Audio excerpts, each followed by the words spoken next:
పెంచిన రుణం తీర్చుకోలేని దరిద్రుణ్ణి. క్షమించండి.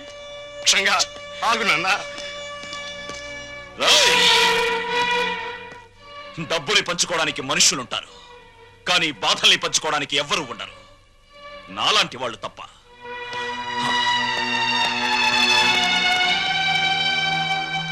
వెధవలందరికంటే నువ్వు వెధవిరా వెధవ.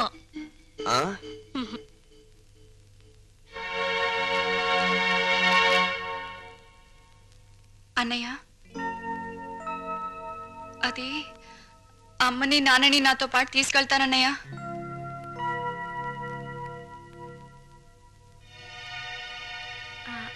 అవునరా, కొన్నాళ్ళు గాలి మారితే మనశ్శాంతిగా ఉంటుందని.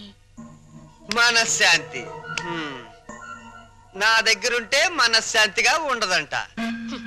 నీ దగ్గర మనశ్శాంతి ఎవరుకుంటుందిరా లోఫర్? ఇంతకీ వెళ్ళేది టెంపరీగానా పర్మనెంట్ గానా? పర్మనెంట్ గారేరా, పర్మనెంట్ గా. భగవంతుడా, తల్లి కడుపులో ఉన్న బిడ్డ ఆడో మగో అని తెలుసుకునే తెలివిచ్చావు, కానీ ఆ పుట్టే బిడ్డ మంచివాడో చెడ్డవాడో అని తెలుసుకునే తెలివి ఎందుకు ఇవ్వలేదో ఇప్పుడు తెలిసింది. అదిస్తే ప్రతి తల్లిదండ్రి ముందుగానే జాగ్రత్త పడి నిన్ను పూజించడం మానేస్తారు కదూ.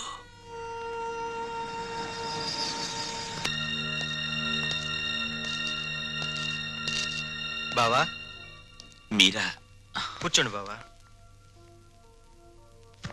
మీరు చంద్ర గారి ఇంట్లో ఉన్నారని వెళ్తుంటే లక్కీగా మీరు ఇక్కడే కనిపించారు. మీకు గుడ్ న్యూస్ బావా. చెప్పండి. మీ అమ్మా నాన్న సుమతో కలిసి మా ఇంటికి వచ్చేసారు. మీ ఇంటికా? అవును. మీ పెద్ద తమ్ముడు కనపడిన కూపీ కదా, కొన్నాళ్ల పాటు కూతురింటికి వెళ్ళొస్తామంటే పర్మనెంట్ గానా టెంపరీగా అన్నా అంట. దాంతో మావయ్యకి ఒళ్ళు మండి పర్మనెంట్ గా అని చెప్పి వచ్చేసారు. వాళ్ళు తీసుకున్న నిర్ణయం మంచిదని నా అభిప్రాయం. మీరు కూడా ఒకసారి మా ఇంటికి వచ్చి వాళ్ళని చూస్తే వాళ్ళు ఎంతో ఆనందిస్తారని నా ఉద్దేశం. ఏం బావ మాట్లాడరే? మా పెద్దోడు కూబీ అని మీరే చెప్పారుగా. ఇప్పుడు నేను మీ ఇంటికి వచ్చి మా నాన్నని కలిస్తే మీరు, నేను, మా నాన్న కుమ్మక్కై ఒక చోటుకి చేరామని, మనమంతా ఒకటైపోయి వాళ్ళని వేరు చేశామని నాన్న అలరి చేస్తాడు. అది కరెక్టే. మా చెల్లెమ్మకు మా అమ్మ నాన్న అంటే పంచప్రాణాలు. మీరు సహృదయులు. ఇకపై వాళ్ళు క్షేమంగా ఉంటారు. అదే 10,000. తప్పకుండా.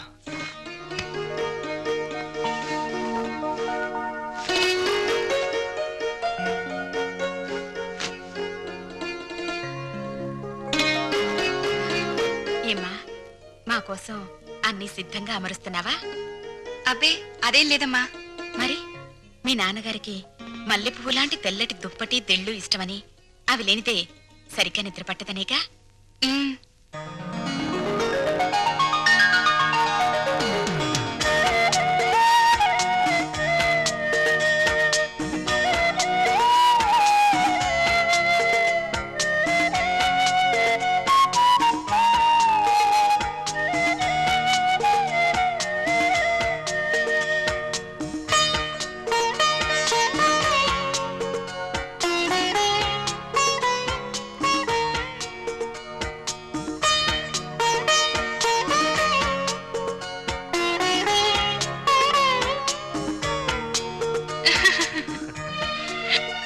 సుమతి, కళ్ళజోడు పెట్టుకోకపోతే మీ అమ్మ బొట్టు పెట్టుకోలేదు, మామయ్య చొక్కా బొత్తము పెట్టుకోలేడు. ఆ కళ్ళజోడు అడిగి తీసుకో, అలాంటిది ఇంకోటి తెస్తాను. అల్లుడు, మా ఇద్దరి మధ్య ఈ కళ్ళజోడు తగాదా తప్ప మరీ తగాదా రాలేదయ్యా. ఆ చిన్న తగాదా కూడా లేకపోతే భార్యాభర్తల మధ్య అచ్చట ముచ్చట ఏముంటుంది చెప్పు?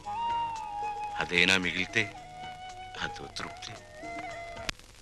అప్పుడు పెద్దవాళ్ళని కాదనుకుని ఉన్న అండ పోగొట్టుకున్నాం.